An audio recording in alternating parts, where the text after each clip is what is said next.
What is going on, Guardians? True Vanguard here, bringing you another Destiny gameplay video. In this video, we're going to talk about making safe and smart approaches to your engagements, especially when you have like an enemy primed or you know where they are and you want to collapse on them. How do you do it? And there are a lot of different factors that play into making an approach on an opponent. Factors like the timing of your approach, the angle that you approach from, the weapon that you have out when you make that approach, your level of aggression when you make the approach. And those factors can sometimes change depending on the scenario. So here, I actually just came around the flank, you see, on Thieves' Den. Thieves' Den is just all about flanking and maintaining control of the top of the map. So I'm going to start here by breaking down an approach that I made that's highly situational, and it just speaks to the value of being able to read a specific scenario on the fly. So here's the scenario. I'm coming up the stairs and I see that there's a guy off to the right down this tunnel. Now I'm making a few assumptions. If he's down this tunnel, then there's not a lot of strafing that he can do, not a lot of room for him to move. So my instant thought is I'm going to go 1-2 shot throwing knife combo. So I start to creep up, but then I see this. He takes a shot with his sniper rifle and gets my teammate down. Instantly, I'm thinking, okay, I gotta go now, hard and fast, because I'm crouched off the radar, and I'm assuming he's still hard scoped. So I just go super fast, get 1-2, throwing knife, get the kill, and then I claw the revive while shooting and aiming for the second guy. And I can strafe pretty freely, but he can't because he's back in a bottleneck. So that just shows how valuable being able to read a specific scenario, how valuable that is. So here I'm making an approach with heavy ammo, and I know that a couple of them got it. So I'm crouched because I want to get that first kill off the radar, and then I can hopefully mop up the other two. It does turn out in my favor. But notice here, after I get that first kill, notice that I slide around the corner. That's because this is hard scope central up here. Whether he's got a primary out or a sniper, which he had a sniper, I want him to miss. So sliding around that corner is a great way to jack up their target acquisition. And then luckily I had triple jump on so that I could get back up onto the map after he and I collided midair. Here I'm just making a smart approach. I'm going high over that rock, over that cover, because I know that the guy we're pushing is the guy with the last word. So if I just run straight at him through a bottleneck, he can probably hip fire me down pretty quickly with the accuracy that that thing has.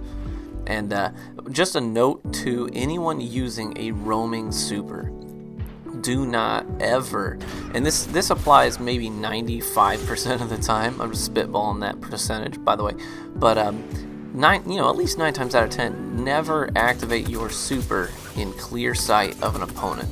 This guy decides that he's taking damage. He's in clear sight of me. He decides to go ahead and activate his super. And it was easy to gun him down because of the delay it takes for him to activate it. I just stood and delivered. But here, I activate my super in cover, and then I can push out, and I'm using the radar to make my approach. And I start with the tube because it's the most narrow space, and if I have a one-hit kill weapon, like the golden gun, then obviously that's a great place to start, because essentially I can't miss. If I miss, then that's poo-poo on me. But anyways, so started out in the tube and then just used the radar to read where to go next, and then instantly pushed into their spawn. Was able to get one kill in the spawn, but then I decided it's time to not make an approach, but instead to make it an escape, because I don't want to go 1v3 with guys where at least 2 of them have overshields. That's just pretty poor decision making. So now I have one primed, and again sliding to try and stay away from people who have hard scopes on me. And now I'm gonna make a high approach over this hunter. He was using his skip grenades. It ended up being the right call. Now I've taken damage, and I'm just gonna get out of there, reposition myself. So you see how me making smart approaches here between flanking, between using the tubes to my advantage when I have certain weapons equipped. Just reading the scenarios and approaching in a smart way can set you up for success. Obviously gun skill plays into it, absolutely, and your ability to think on the fly, but making a smart approach is the first step in setting yourself up to win a firefight, and the rest is on you. So if your gun skill is good, even if your gun skill is bad, just making the right approach can help you come out on top. Here in 1v1, I decide to push out, but he has a well-timed grenade on me, so I'm trying to lure him back around cover. I just go straight for this cover, and I'm going to play a ring around the rosy. My goal is to get him to go into that trip mine, and he actually did. Most players would not. I was actually anticipating that he was going to move around the right side, so I had my sidearm ready to go and to pinch him back in the opposite angle. So just trying to force a player to go one way, and if they don't, being ready to anticipate that they're going to be smart enough not to can set you up for success. Here again, activating my super within cover, and unfortunately the last guy that I push here, he had his super up, but either way, two kills. I'll trade 2 kills for 1 death almost any day. Here I get caught in the open while I'm already primed, and as this guy pushes around the box, I'm going to go over it. It's going to give me a better vantage point, and then I can start with a throwing knife. And speaking of throwing knives, here's an instance where I know there's a guy camped up here hard scoped, and so I'm actually going to peek a little bit. I see where he is. I toss the throwing knife, get the precision hit. Now he's almost dead. Now he's on the run, and I can pinch him with my teammate and get him down. Easy peasy, lemon squeezy. Here I'm going to make an approach after I get a target primed. When you're using something like a sidearm, this is a great way to use it. Start with your primary out, prime a target, and then when they move to cover, make a high approach or any sort of a flanking maneuver and close the gap with your sidearm as quickly as possible, because every second that you hesitate, especially when it's a 1v1 scenario, every second you hesitate means that's more health they're going to have by the time you get to them, and you don't want them to make that recovery, obviously.